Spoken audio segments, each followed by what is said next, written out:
책입니다. 성경을 잘 알지 못하는 독자들에게도 익숙한 천지창조, 노아의 홍수, 바벨탑 이야기들이 등장하죠.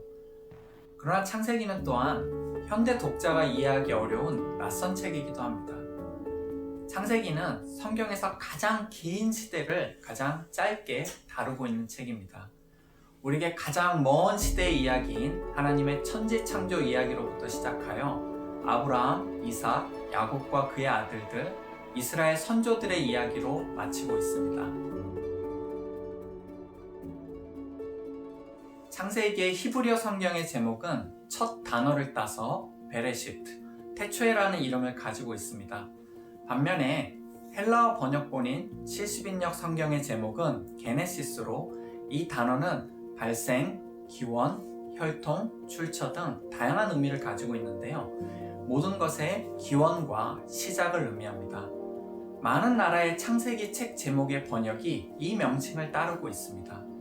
실제로 창세기는 천지 만물의 시작, 인류의 시작, 안식일의 시작, 죄의 시작, 구원의 시작, 예배의 시작, 문화의 시작, 하나님의 선택받은 백성의 시작, 12지파의 시작 등 다양한 시작을 다루고 있습니다.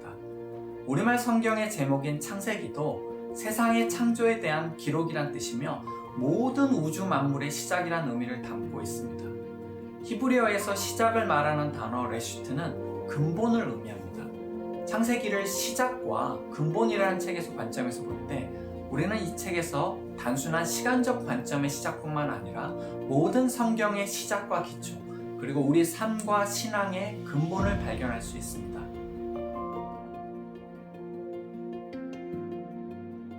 창세기는 그 구조상 족보 또는 계보를 의미하는 톨레도트가 중요한 책입니다. 톨레도트라는 단어는 모두 11군데에 나타나는데 중요한 인물들의 이야기는 족보로 시작됩니다. 또한 족보는 한 인물의 생애에 대해 반추하거나 부가적으로 정리하기도 합니다. 내용상으로 구분하면 창세기는 크게 천지창조부터 아브라함 이전까지의 역사를 기록한 1장에서 11장까지의 원역사와 아브라함, 이삭, 야곱, 요셉에 이르기까지 그들에 대한 선택과 언약을 이야기하는 12장에서 50장까지의 족장사로 나눌 수 있습니다. 먼저 원역사라고 부르는 1장에서 11장은 족장시대 이전의 역사로 정확히 언제 일어난 사건인지 과학적으로나 역사적으로 증명할 수 없는 시대를 다루고 있다는 점에서 초역사적인 특징을 지닙니다. 인류의 첫 조상인 아담과 하와로부터 시작하여 최초의 문명과 홍수, 언어의 혼잡 및 인류의 흩어짐과 같은 사건을 다루고 있습니다. 창세기 1장부터 11장까지의 원역사에는 이스라엘이라는 말이 나오지 않습니다. 즉, 창세기 11장까지의 역사는 온 인류의 역사입니다. 하나님께서 아브라함을 부르신 사건이 이스라엘 역사의 시작이라면 1장에서 11장은 아브라함을 부르시는 역사에 대한 일종의 배경사로 이해할 수 있습니다. 원역사는 세계와 인류의 창조, 타락, 심판 및 여러 기원에 대한 신학적 메시지를 전달합니다.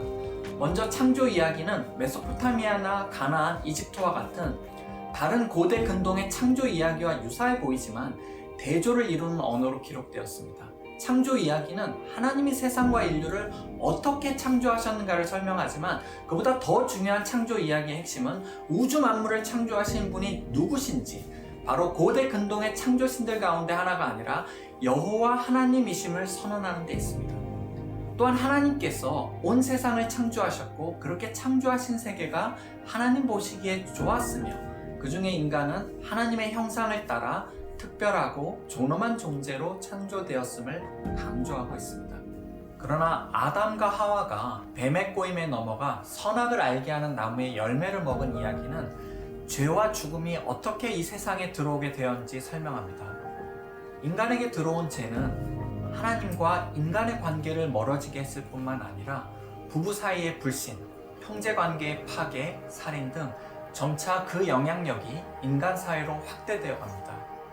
불순종한 아담과 하와는 에덴에서 쫓겨났고 동생 아벨을 살해한 가인은 땅에서 피하여 유리하는 자가 되었고 인류는 홍수로 심판을 받았으며 정착해서 바벨을 건축하려고 했던 사람들은 언어의 혼잡으로 온 지면에 흩어지고 혼란에 빠졌습니다.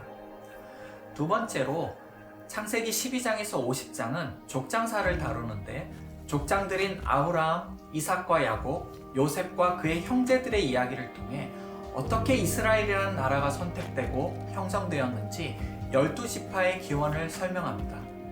이 이야기들은 모두 누구누구의 족보는 이러하니다 라는 비슷한 문구를 시작할 뿐만 아니라 서로 평행이 되는 것처럼 보이는 에피소드도 많이 담고 있습니다. 예를 들어 이 이야기 모두 주인공에게 하나님의 계시가 임하고 있고 이 계시는 앞으로 이야기의 플롯이 어떻게 전개될 것인지를 미리 예고하는 역할을 합니다.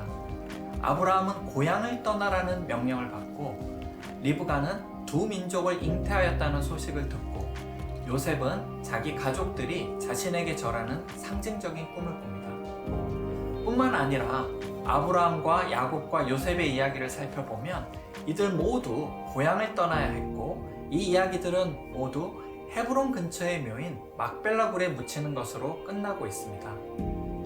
이와 같은 이야기들의 평행적 요소는 창세기 저자가 족장들의 삶 가운데 유사한 부분을 강조했음을 암시합니다. 땅과 자손 그리고 복이 되라는 약속의 말씀을 받은 아브라함과 그의 후손들은 그 약속을 붙잡고 믿음으로 그들에게 주어진 길을 걸어갔습니다. 그러므로 아브라함과 이삭과 야곱, 요셉의 이야기는 단지 그들의 이야기가 아니라 믿음의 백성들에게 본보기가 됩니다.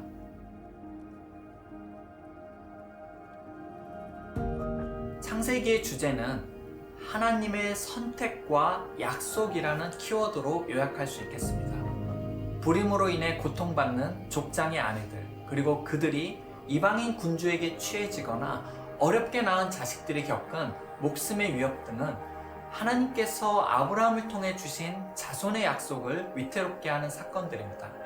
그러나 창세기는 이러한 위기 속에서도 보존되고 지켜지는 하나님의 약속을 보여줍니다. 이스라엘의 조상들은 하나님께 약속을 받았지만 그 완전한 성취를 경험하지 못합니다.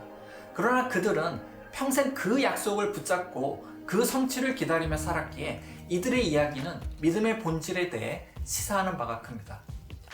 믿음은 약속이 핵심입니다. 약속을 받은 순간 그것은 성취된 것입니다. 왜냐하면 하나님은 약속에 신실하신 하나님이시기 때문입니다.